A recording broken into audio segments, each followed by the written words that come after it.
दोस्तों, pen India के सबसे बड़े डायरेक्टर एस राजामौली बाहुबली और RRR के बाद अपनी मोस्ट अवेटेड फिल्म SSMB यानी वाराणसी का टीजर लेकर आए हैं, जिसकी कहानी हिंदू पौराणिक ग्रंथों से प्रेरित दिख रही है। इसलिए इस फिल्म की कहानी जानना तो बनता है। टीजर की शुरुआत 512 ईस्वी बनारस से होती है।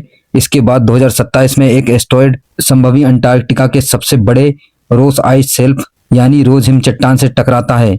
इसके बाद कहानी अम्बासेली राष्ट्रीय उद्यान अफ्रीका में पहुंच जाती है, जहां माउंट किलिमंजारो के लुभावने दृश्य दिखाए गए हैं, जिसमें हाथी, जिराफ, जेबरा दिखाए गए हैं। इसके बाद कहानी उग्रभट्टी केव वारांचल पहुंच जाती है, जहां एक हिंदू पौराणिक ग्रंथों की देवी छिन्नमस्तिका की प्रतिमा दिखाई जाती है, जिनके एक हाथ में सर और एक हाथ में खड़ग है।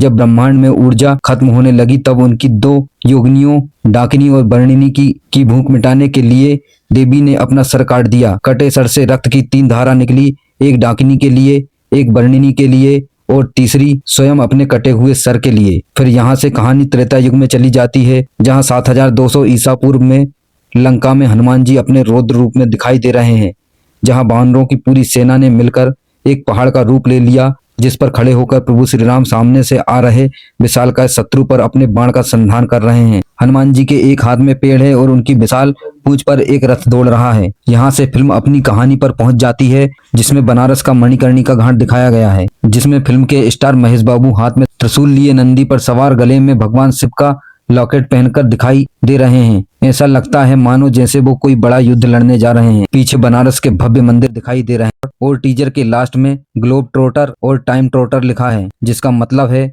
ऐसा आदमी जो दुनिया में कभी भी, कहीं भी, किसी भी समय आ जा सकता है। पूरा टीजर देखने के बाद ऐसा लगता है मानो जीवन की शुरुआत बनारस से होती है, फिर एक एस्टेरॉयड टकराता है और सब कुछ खत्म हो जाता है। फिर अफ्रीका दिखाया गया है, जहां से वैज्ञानिक जीवन की शुरुआत मानते हैं। फिर एनर्जी की देवी छिन्नमस्तिका दिखाई गई है। फिर त्रेता युग में असत्य पर सत्य की विजय, और फिर बनारस का मणिकर्णिका घाट, यानी जीवन की शुरुआत बनारस से और जीवन का अंत बनारस पर, और फिर जीवन की शुरुआत। और तो टीजर को देखकर ऐसा लग रहा है कि एस राजामौली हमारे पौराणिक ग्रंथों से प्रेरित एक अच्छी कहानी लेकर आए हैं।